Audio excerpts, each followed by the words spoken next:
राष्ट्रपति चुनाव को लेकर राजनीतिक तापमान में उछाल आ गया है। मौजूदा राष्ट्रपति रामनाथ कोविंद का कार्यकाल 24 जुलाई को खत्म हो जाएगा। क्या सत्ता पक्ष, क्या विपक्ष, सभी राजनीति के चौसर पर अपनी गोटियां सजाने लगे हैं।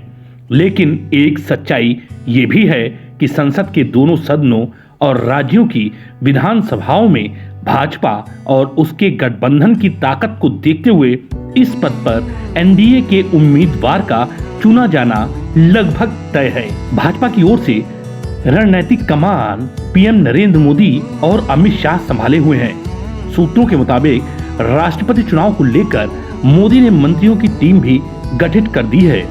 लोकसभा की रणनीति के केंद्र में रक्षा मंत्री राजनाथ सिंह रहेंगे, तो राज्यसभा में सदन के नेता पीयूष गोयल अहम भूमिका में रहेंगे। वहीं संगठन स्तर पर पार्टी अध्यक्ष जेपी नड्डा कमान संभालेंगे, तो संसद के दोनों सदनों में समन्वय का काम प्रहलाद जोशी के हाथों में होगा।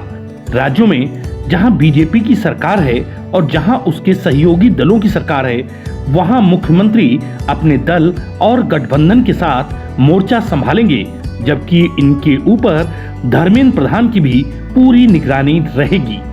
वैसे अगर सूत्रों की माने तो एनडीए आधी आबादी का प्रतिनिधित्व करने वाली यानी किसी महिला को उम्मीदवार बनाकर दांव खेल सकती है। ऐसा इसलिए भी कहा जा रहा है क्योंकि महिलाएं भारत की आबादी का आधा हिस्सा हैं और मोदी भी कई अवसरों पर उन्हें अपना नया वोट बैंक बताते हैं। भारत में ओबीसी मतदाताओं की संख्या भारी तादाद में है।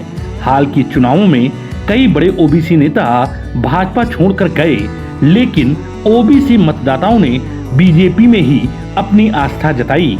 इसलिए ये भी माना जा रहा है 2024 के लोकसभा चुनावों को देखते हुए कोई ओबीसी नेता को ही उम्मीदवार बनाया जा सकता है। अंदरूनी सूत्रों की माने तो सामाजिक समीकरणों के बीच एससी समुदाय से राष्ट्रपति पद के उम्मीदवार की संभावना नहीं है, क्योंकि वर्तमान राष्ट्रपति रामनाथ कोविंद इसी समुदाय से संबंधित हैं। इसीलिए इस बार एससी समुदाय के किसी नेता को मौका दिए जाने की संभावना बहुत कम है। राष्ट्रपति के उम्मीदवार के लिए इस समय ओबीसी और महिलाएं उम्मीदवारी की होड़ में सबसे आगे हैं। अगर उम्मीदवारों के नाम की बात की जाए तो ये तय है कि राष्ट्रपति के चुनाव में नए चेहरों को मौका दिया जाएगा। अगर बीजेपी की वर्तमान रणनीति पर गौर करें तो इस बार भी पिछली बार की तरह कोई चौंकाने वाला नाम सामने आ सकता है। वैसे जिन नामों की राजनीतिक गलियारों में काफी चर्चा है, उनमें अनसुईया उइके, तमिलिसाई सुंदरराजन, आरिफ मोहम्मद खान और द्रौपदी मुर्मू शामिल हैं। दक्षिण भारत से संबंध रखने वाले किसी सक्रिय महिला नेता को भी बीजेपी राष्ट्रपति पद का उम्मीदवार बना सकती है, क्योंकि कर्नाटक के अलावा बीजेपी दक्षिण के दूसरे राज्यों में तेजी से अपना विस्तार करना चाहती है।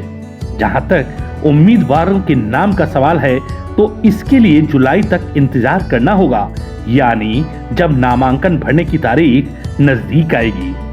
भले ही उम्मीदवार अभी तय नहीं है, लेकिन बीजेपी के टॉप लीडर्स उम्मीदवार के नामों के मंथन पर जोर शोर से जुटे हुए हैं।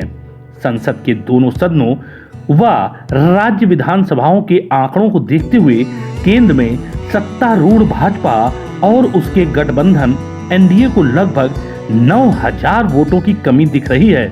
ऐसे में बीजू जनता दल और जगमोहन की यूएसआरसीपी जैसी क्षेत्रीय दलों का साथ लेकर एनडीए आसानी से चुनाव जीत सकती है।